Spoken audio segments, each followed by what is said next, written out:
Volkswagen have unveiled the ID Buggy concept, the 21st-century spiritual successor to the 1960s Dune Buggy.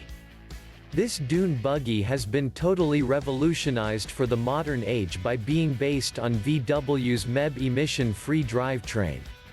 The parallels between the Californian Dune Buggies of the 60s and the new ID Buggy are all too apparent.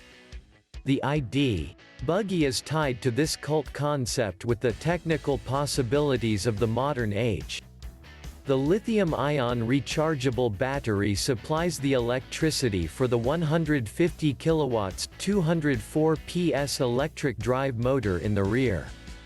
An additional electric motor in the front axle is also possible in order to realize an all-wheel drive with an electric prop shaft. To be able to feel the wind, a fixed roof and doors were deliberately dispensed with. This is why the resilient and minimalist design of the interior is characterized by waterproof materials. The concept car is a pure two-seater, however, the ID Buggy can also be converted to a 2+2-seater.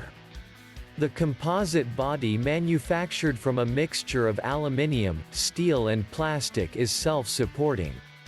Thanks to the modular design, the upper body can be detached from the MEB chassis. This is a clear signal to small series manufacturers and startups who wish to design their own version of the iconic beach buggy. The MEB platform also has the potential to become the new technical basis for e-mobility for many automobile manufacturers. At the beginning of 2019, Volkswagen announced that it intended to also make the MEB accessible to competitors as an electric vehicle platform. VW's compact class electric vehicles, ID Buzz van, ID Cross SUV, and ID Vizion Saloon, as well as the new ID Buggy are all based on the MEB, with which Volkswagen has used to confirm the multifaceted nature of the ID family.